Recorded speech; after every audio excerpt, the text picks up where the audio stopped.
வணக்கம். இன்றைக்கி நம்ம பார்க்க போகிறது வந்து தமிழ் பாடத்தில் உள்ள இலக்கண குறிப்பு. ஓகேவா? மொத்தம் ஒரு 20 இலக்கண குறிப்புகளை வந்து மிக சுருக்கமாக ரொம்ப தெளிவாக புரிகிற மாதிரி ரிவிஷன் பார்க்குற மாதிரியான பிடிஎஃப் பசங்களுக்கு டெய்லி ஷீட்டு தான் நான் வந்து உங்களுக்கு இன்றைக்கி சொல்ல போகிறேன். இதில் 20 டாபிக் இருக்குது. ஸோ முதல் 10 இன்றைக்கி பார்க்கலாம். அடுத்த பார்ட் 2ல் வந்து மிச்சம் 10 பார்க்கலாம். ஓகேங்களா? ஸோ இலக்கண குறிப்பில் அதிகமாக வரக்கூடிய சில கேள்விகளுடைய இலக்கணம் மற்றும் அதனுடைய விதிமுறை என்னென்னு கொடுத்துருக்குறேன். ஃபஸ்ட் அடுக்கு தொடர்னு பார்த்தீங்கன்னா பிரித்து பார்த்தால் பொருள் தரும். அதாவது அடுத்தடுத்து வரும் 1, 2, 3, 4, 4க்கு மேற்பட்டதாகவும் என்ன செய்யலாம் வரலாம். அப்படி இருந்து அந்த வார்த்தைகளை பிரித்து பார்த்தால் அது என்ன செய்யணும்னா பொருள் தரும். இப்போ எக்ஸாம்பிளுக்கு பார்த்தீங்க அப்படின்னா நன்றுன்னு சொல்லி இருக்குது. இந்த நன்றுன்னு சொல்லி 2 டைம் போட்டிருக்காங்க. தீன்னு சொல்லி 3 டைம் போட்டிருக்காங்க. இதை பிரித்து பார்த்தீங்கன்னா நன்றுங்கிறது என்ன செய்யும், ஒரு பொருள் கொடுக்கும். சரிங்களா? ஸோ இந்த மாதிரி பொருள் கொடுத்தால் அதுக்கு பேர் என்ன அப்படின்னா அடுக்கு தொடர். அடுத்தடுத்து வரிசையாக வந்து அதை பிரித்து பார்த்து பொருள் தரவில்லை என்றால் அது பேர் என்னன்னா இரட்டை கிளவி. ஓகேங்களா? இப்போ தலன்னு இருக்கு இல்லைங்களா? இதை பிரித்து பார்த்தா என்ன செய்யணும், மீனிங் நமக்கு என்ன செய்யாதுன்னா வராது. ஓகேங்களா? ஸோ அதனால தான் பேர் என்னது இரட்டை கிளவி. அடுத்து பண்புத்தொகை. அதிகமாக எக்ஸாம்ஸில் கேட்ட கொஸ்டின். இந்த வருஷம் கூட வந்து குரூப் 2ல் வந்து தன்மணல் அப்படின்னு சொல்லி கொஸ்டின் கேட்டிருந்தாங்க. ஓகேங்களா? ஸோ இதில் பண்புத்தொகைன்னா பண்பு என்பது பண்பை உணர்த்தக்கூடியது. தொகை என்றால் பின்னாடி தொக்கி வருதல்னு அர்த்தம். அதாவது தொடர்ந்து வருவதுன்னு அர்த்தம். தொகைங்கிற ஒரு மீனிங்னா தொக்கி வருதல் அப்படின்னு அர்த்தம். ஓகேங்களா? ஸோ இந்த கொடுக்கப்பட்ட வார்த்தையை பிரித்து பார்த்தா அதனுடைய நிலைமொழி ஈற்றில் மை வந்தால், நிலைமொழினா முதல்ல உள்ள வார்த்தையில் உள்ள ஈருனா கடைசி எழுத்து வந்து மையாக வந்தால் அல்லது ஆன அப்படிங்கிறது மறைந்திருந்தாலோ அதுக்கு பேர் என்ன அப்படின்னா பண்பு தொகைன்னு அர்த்தம். ஒரு எக்ஸாம்பிளுக்கு கீழே உங்கள் வெண்குடைன்னு கொடுத்துருக்கேன். இதை பிரிச்சிங்கன்னா வெண்மை ப்ளஸ் குடை அப்படின்னு சொல்லி வரும். அதே மாதிரி செந்தமிழை பார்த்திங்கன்னா பிரிச்சிங்கன்னா செம்மை ப்ளஸ் தமிழ். அடுத்து கருங்குயிலை பிரித்து பார்த்திங்கன்னா கருமை ப்ளஸ் குயில்னு சொல்லி வரும். ஸோ இதில் இப்போ நிலைமொழியில் என்ன வருதுன்னா கடைசி எழுத்து வந்து மையின்னு வருது இல்லைங்களா? ஸோ அப்படி இருந்தால் அது பேர் தான் பண்பு தொகை. அதே மாதிரி அடுத்து வினைத்தொகை. ஏற்கனவே தொகைன்னு என்னென்னு சொல்லிட்டேன். பின்னாடி என்ன செய்யணும், தொச்சி வரும். வினைத்தொகைங்கிறதுக்கு வந்து ரொம்ப ஈஸியான ஒரு பாயிண்ட் இருக்குது. என்ன, அது வந்து முக்காலத்தை என்ன செய்யணும் உணர்த்தும். இதுதான் மெயினான பாயிண்ட். அது 3 காலத்தை என்ன செய்யணும் உணர்த்தும். இப்போ எக்ஸாம்பிள் கீழே கொடுக்கப்பட்ட வார்த்தை பாருங்கள்.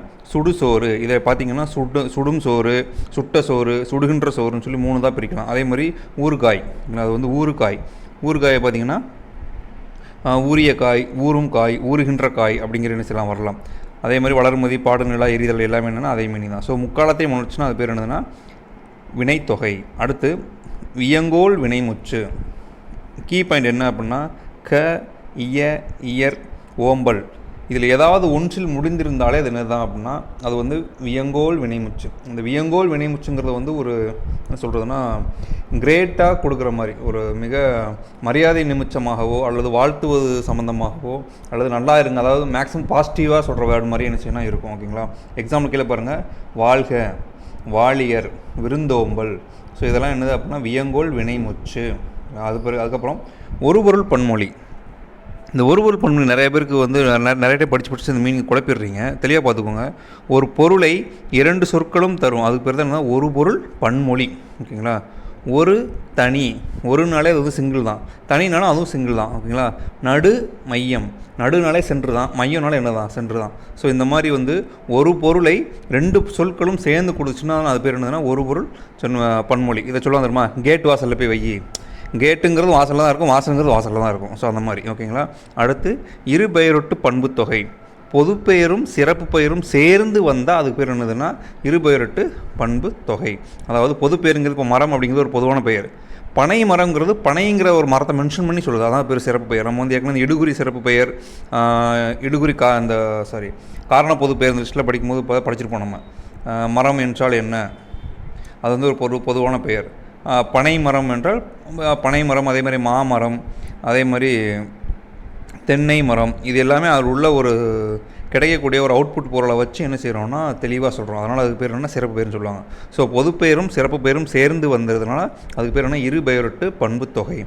இப்போ அதே மாதிரி மார்கழி மாதம். மார்கழினாலே மாதம் தான், மாதங்கிறது மாதம் தான். சாறை பாம்பு. சாறைனாலே என்னது, பாம்பு தான்.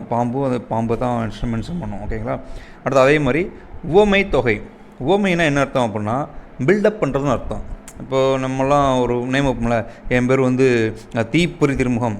ஸோ இந்த மாதிரி சுங்குடி சுப்பிரமணி, இந்த மாதிரி நிறைய பேர்கள் உண்டு. ஸோ முன்னாடி அடைமொழி வைக்கிறாங்க இல்லையா, அது வந்து என்னென்னா அவங்களுடைய சிறப்பை சொல்வதற்காகவோ அல்லது அவங்களுடைய பண்பை வந்து வெளிக்காட்டுவதற்காகவோ முதலில் வைக்கக்கூடியது தான் என்னென்னா ஓமைன்னு சொல்லுவாங்க. ஓகேங்களா? ஸோ உதாரணம் முதலில் வந்தால் அது பேர் என்ன, ஓமை. இது அப்படியே ரிவர்ஸில் சொன்னாங்க அப்படின்னா என்னதுன்னா உருவகம். ஓகேங்களா? இப்போ கயல் விழி அப்படின்னா என்ன அர்த்தம்னா கயல் போன்ற விழி. மலரடி, மலர் போன்ற அடி. இதே மாதிரி வந்து மலர் பாதம், மலர் போன்ற பாதம். இந்த மாதிரி வந்து அதாவது அந்த அதை சொல்லக்கூடிய உருவம் வந்து பின்னாடி இருக்கணும். விழிங்கிறது வந்து உருவம், அடிங்கிறது வந்து பாதத்தை குறிக்கக்கூடிய, அது வந்து பின்னாடி வருது. இப்படி பின்னாடி வந்து முதலில் வரக்கூடியது தான் என்னதுன்னா உதாரணம்.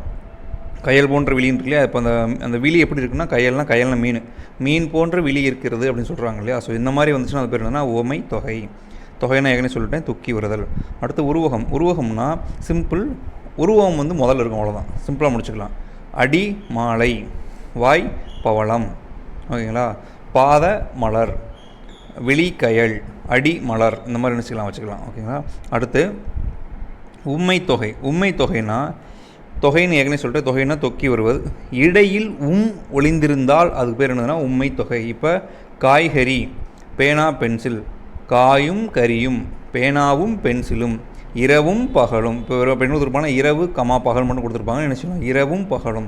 ஸோ இந்த மாதிரி நம்மளால் வந்து நடுவில் சேர்த்துக்க முடியும் அப்படின்னா அது பேர் என்னன்னா உம்மை தொகை. ஸோ மிச்சம் இருக்கிற 10 டாப்பிக்குமே வந்து அடுத்த வீடியோவில் நான் சொல்கிறேன், சரிங்களா?